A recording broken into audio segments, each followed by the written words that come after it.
Hi friends, అందరికీ మీకు ఇప్పుడైతే మటన్ కైమా కర్రీ చూపించబోతున్నాను.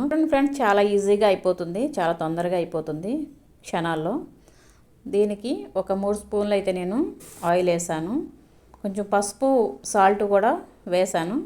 అవి బాగా గోల్డెన్ కలర్ వచ్చేంత వరకు మగ్గిన తర్వాత మీరు ఈ కైమాని దాంట్లో వేసేసేయండి. ఇది పొట్టేల మాంసం, సూపర్ ఉంటుంది. మరి ఇంకెందుకు లేటు, మీరు కూడా చాలా ఈజీగా తొందరగా ప్రిపేర్ చేసుకోవాలనుకుంటున్నారా? మరైతే మన ఛానల్ని ఫస్ట్ టైం చూస్తున్నట్లయితే ప్లీజ్ సబ్స్క్రైబ్ చేసుకోండి, సపోర్ట్ చేయండి ఫ్రెండ్స్. చూసారు కదా, నేను ఒక 2 స్పూన్లు అయితే సాల్ట్ వేసాను, 1/2 టీ స్పూన్ పసుపు.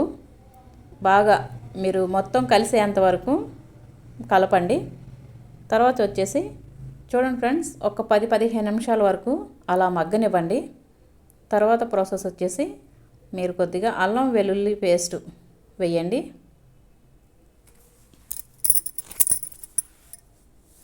అల్లం వెల్లుల్లి పేస్ట్ వేసిన తర్వాత 2 స్పూన్ల కారం వేసాను.